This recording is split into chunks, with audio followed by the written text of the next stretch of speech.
Informação preocupante para o Brasil. O governo acaba de anunciar suspensão da exportação de carne bovina para a China após caso de vaca louca. A repercussão para o país é péssima, bem no momento em que o Brasil é um campeão na exportação da carne bovina. A informação acaba de chegar. Ministério da Agricultura confirma que suspendeu as exportações de carne bovina para a China porque um animal no estado do Mato Grosso contraiu a famosa doença da vaca louca. De acordo com o governo, a suspensão das exportações atende a um acordo sanitário entre Brasil e China e é temporária e protocolar. Agora, tudo bem, a repercussão será péssima para a pecuária brasileira e, como não, vai afetar a pecuária e a exportação de carne.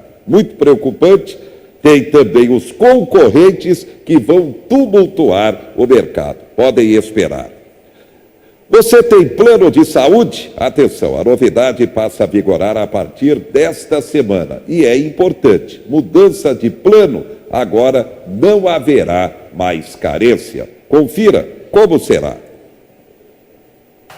Antes, apenas clientes de planos individuais ou familiares ou coletivos por adesão podiam fazer a portabilidade.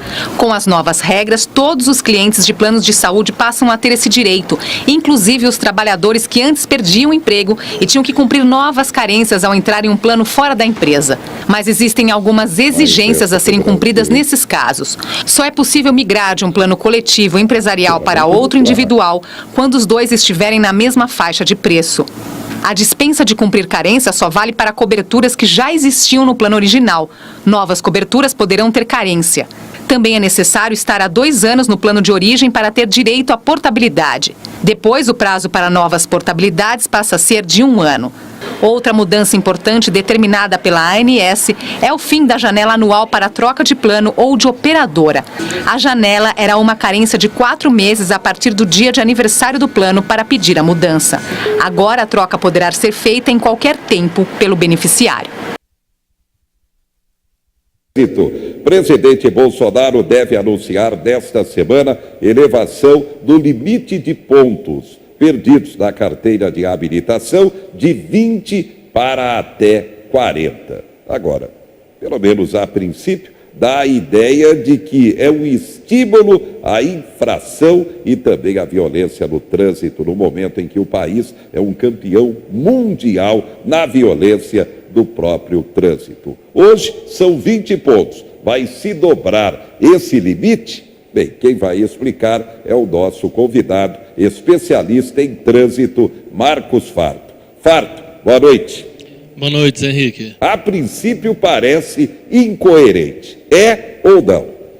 Bom, nós temos uma preocupação muito grande com a insegurança viária.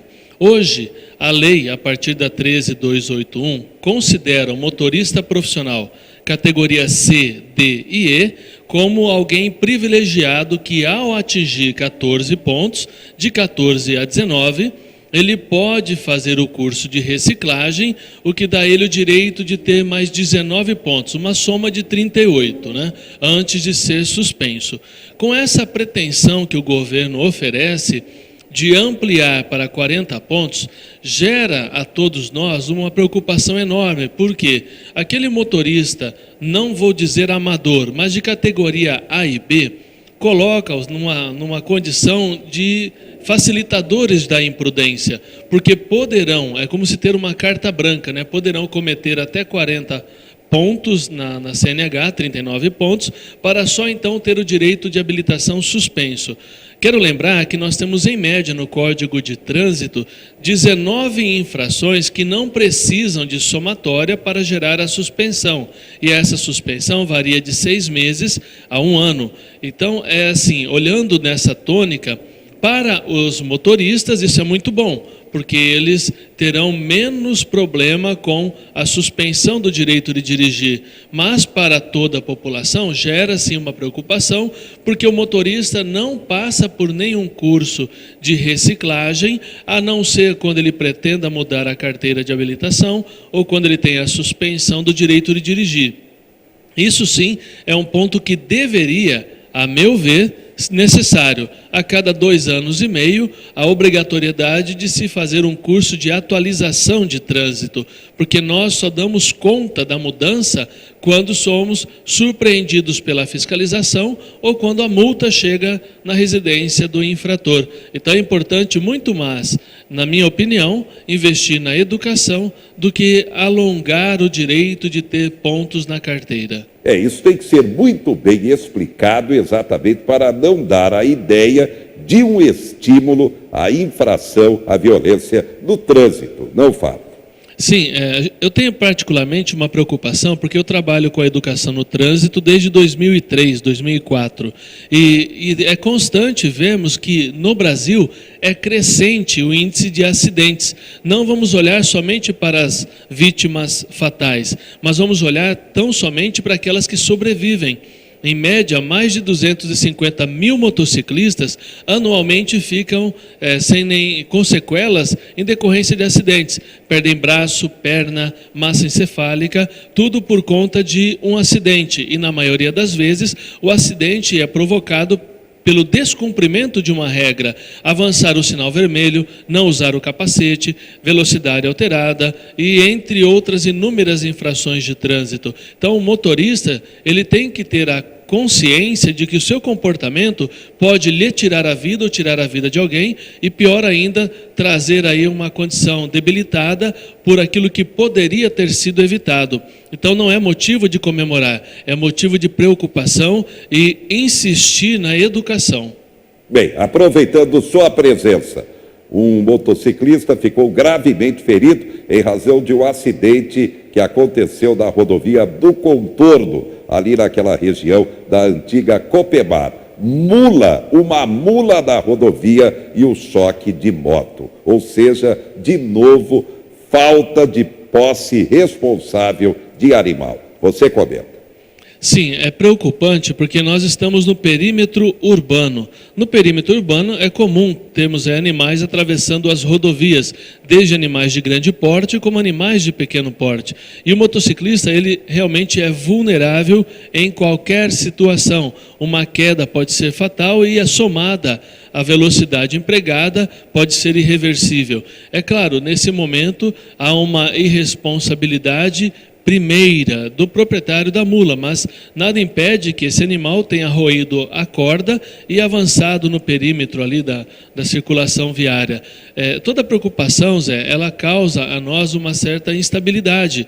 Nós moramos em um município que tem quase 300 mil habitantes, mais de 100 mil veículos. Aqui o nosso entorno, ele passa milhares de veículos e nós temos que tomar cuidado que basta uma distração, nós teremos acidentes, atropelamentos. Houve há pouco tempo atrás 2 vítimas fatais, uma naquela região, pessoas que atravessaram fora da passarela e foram atingidas. Então isso tudo é uma condição de comportamento. O nosso comportamento tem um reflexo, infelizmente, vulnerável no trânsito. Trânsito, destaque final, farto. Sim, a nossa preocupação é sempre mudar o comportamento do motorista e também do pedestre. Nós temos aquela cultura de nos preocupar apenas com a multa, com o valor da multa e com a consequência dela, e não aquela preocupação de não cometer infração de trânsito. Infelizmente, hoje nós vemos motociclistas na nossa cidade que não respeitam a sinalização semafórica, e isso pode trazer uma consequência para a própria família, porque alguém vai ter que parar de trabalhar para cuidar desse motociclista. E se ele for o provedor da família, a família ficará desamparada.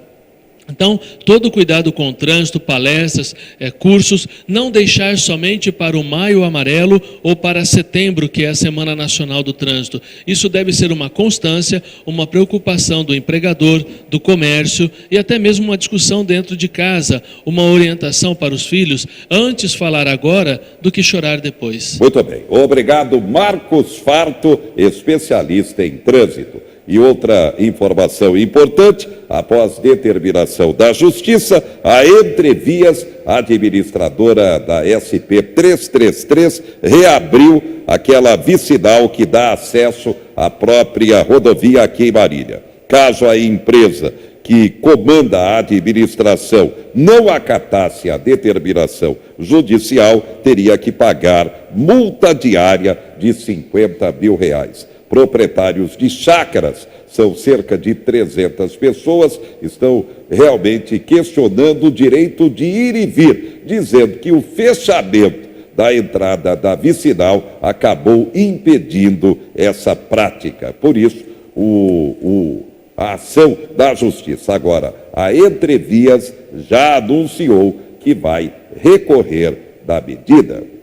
Bem, o avanço da tecnologia, internet, celular e os golpistas também avançando, se aperfeiçoando. Cuidado, porque golpe digital, a prática tem sido cada vez maior aqui em Marília e mesmo na região. Por isso, o alerta. Nós vamos conversar agora por telefone com o delegado José Carlos Costa, da Polícia Civil de Marília. Doutor José Carlos, boa noite. Golpe digital. O senhor comenta.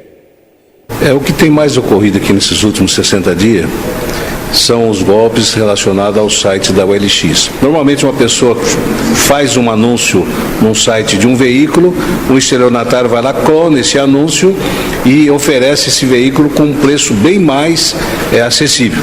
Aonde a pessoa cresce o olho, vamos dizer assim, a pessoa fica atenta que ela vai ter uma vantagem muito grande na compra desse veículo, acaba sendo iludida e mandando dinheiro para a aquisição desse veículo.